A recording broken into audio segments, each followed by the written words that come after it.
posible talagang papatayin nila si Senator Bato. O gugurgurin nila at sasabihin nila, nanlaban kaya ginurgur namin. Tatapos lang ng Rage Coalition sa Mindanao kung saan maraming binanggit si Baste pero ako very powerful yung kanyang panawagan na dapat tanggalin na ang mga bangag. Kaya nga tama talaga si Baste na dapat kumilos na ang taong bayan. Sobra yung galit, yung emotion, which ganun din yung emotion ko na dapat mawala na ang mga bangag. Dapat tanggalin na sila dahil wala na silang ginawa kundi magnakaw ng pera ng bayan. Sa speech ni Baste, mga kababayan, sinabi niya na ang bangag administration ay ibinalik, sabi niya, ang droga, kriminalidad at corruption, which is totoo. Pero ang pinaka nag-highlight doon kay sa speech ni Baste ay ang mabaho ang bunganga ni bangag.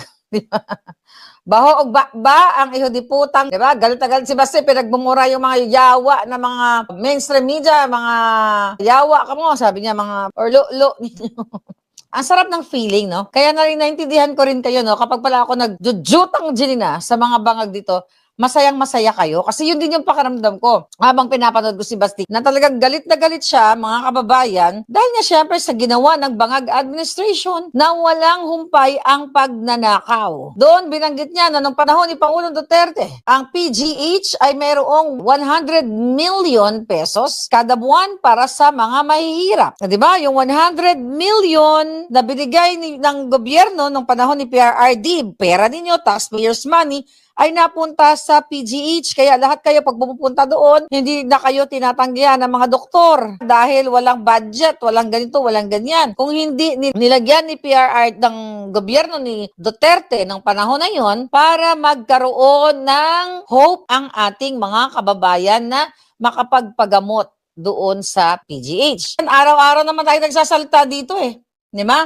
Araw-araw tayo nagsasalita na wala na yung mga naanod lang inyong mga bahay, lahat. 'Di ba? Dahil imbes na suportahan ang ekonomiya ng Pilipinas, ayun. Binanggit nga ni Baste na yung mga bumoto, well, hindi naman siya ang unang nagbanggit doon.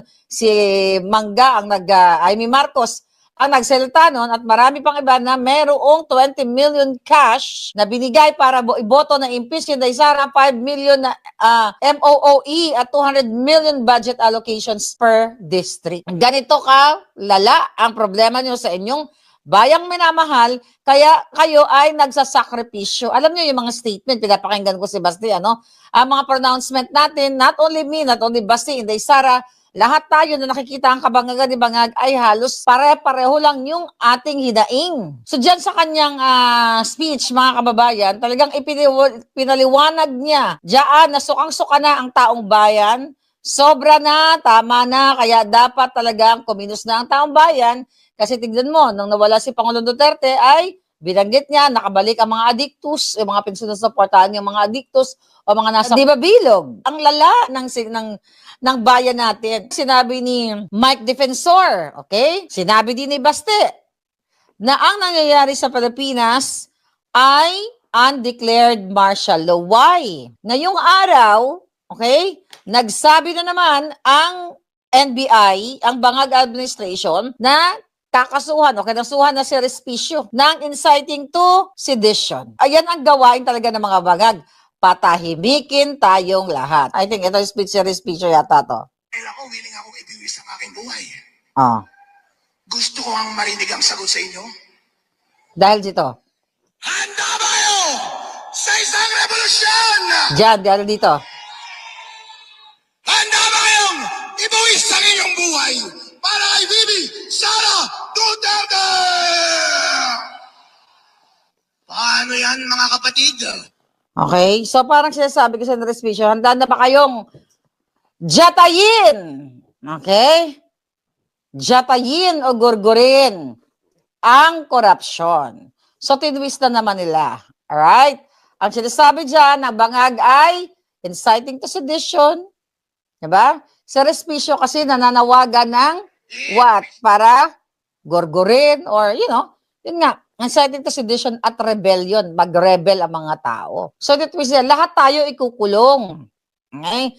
Lahat tayo kukulong or papatayin. Kaya kung mapapansin ninyo, yung speech doon ni Mike Defensor, si Esperon, iba pang mga speakers, na sinasabi nila, bukas kakasuhan na naman tayo, ganito, ganyan, ganon. Kasi, mga kababayan, lahat talaga tayo lilipulin. Kasi nga, gusto nga ni Bangag wala nang mag-oppose o magsalita against them. Katulad ng ginawa ng tatay niya. 'Di ba? Patahimikin tayong lahat. Pinaka worst case scenario ay gugurgurin ang taong bayan, ang mga tao na nagsasalita. Kaya nakakagigil, nakakagalit talaga. Ngayon, so ang ginawa nila sunod-sunod. Dahil naagaw natin ang majority sa Senado, ayun, lumabas na nakakasuhan si Senator Marcoleta ng plunder dahil doon sa 75 million na donation before election, sinabi niya na yan. At na-clear na yan na-clear na yan ng COMELEC na hindi pwede siya na hindi siya pwedeng ikasuhan doon sa indirect bribery or plunder. Lahat yan gagawin ni Bangag. Kung ako nga na walang ninakaw sa kaban ng bayan, hindi sumweldo sa kaban ng bayan, ni piso wala. Ako ang unang tinarget. Kaya nananawagan, I hope tuloy-tuloy na yan, na wag yun na yung patagalin ng 2028 ang adik na kawatan. Ngayon, ano sinasabi nila? Dineclare nila na si Bato ay armed and dangerous. Dahil utos yan ni Lisa Tanas at ni Bangag Jr. So, dineclare nila yan. Ang sabi ng NBI, okay, NBI itinuturing na armed and dangerous si Senator De La Rosa. Bakit nila sinasabi yan, mga kababayan? Alam nyo, dito sa Amerika, yung mga napapansin ko kapag dineclare ng state, okay, na yung taong yan, armed and dangerous, ito yung mga nang babaril. Mga nang bratatatatat, biglang tumakas na may bit-bit-bit na mga baril, di ba? Na, I mean, you know, yung mga kriminal na ganun, tumatakas sila sa batas, talagang armed, you know, na pwede silang magbratatatatat ng mga tao, na mga inosente. Pero sa kay Senator Bato, ginamit nila yon. Alam nyo kung bakit? Kasi posible talagang papatayin nila si Senator Bato. O gugurgurin nila at sasabihin nila, nanlaban kaya ginurgur namin. Ulitin natin na hindi nagtatago sa batas si Senator Bato. Okay? Sa batas ng Pilipinas, kundi sa ICC. Okay? Na mismo, mga kababayan, na kinasabwat ng Bangag administration. So, yaan ang katotohanan, gugurgurin nila si Senator Bato. Kaya, mga palangga, sinasabi nila, dineclare nila na armed and dangerous ang Senator Bato. Kaya mag-ingat ka, Senator Bato, talagang gurguri o ang gagawin na sa inyo. Strategy nila yan. Okay? Para sinasabi nila na para makapag-request sila ng bonggang-bonggang helicopter, equipments, kung ano pa. Kumbaga, bata-batalyon na reinforcement coming from NBI, Marine, you know, sa mga sandatahang lakas, lahat-lahat na yan. Kasi nga, dineclare nila armed and dangerous si Senator Bato. So, meaning, pwede nilang gawin, you know, yung sinasabi ni John Vic Supot, na 10,000 na mga kapulisan ang ipapadala niya para dukutin si Senator Bato. Sa Amerika kasi nakikita ko yan, mga palanggay, kung mai-compare ko lang. So pag may mga ganon, kunyari this certain district or barangay, kunwari lang, no? Wala naman barangay dito, di ba? District tayo dito, county.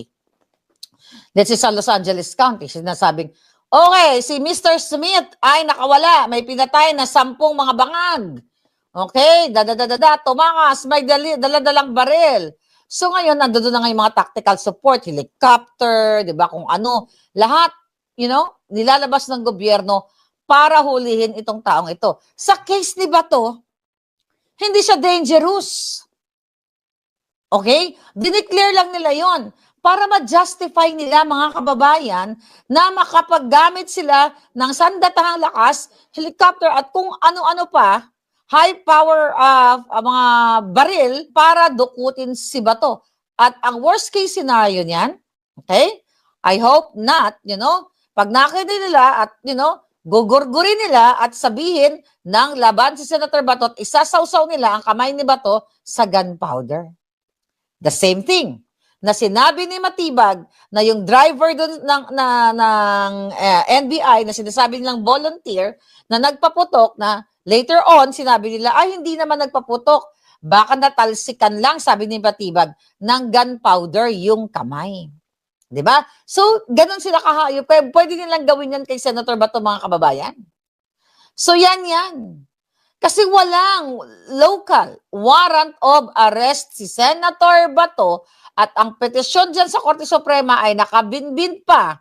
Pero dahil nga dun sa 951 result, okay, ng TRO, kaya nagmamadali ang mga hayop para gurgurin si Senator Bato.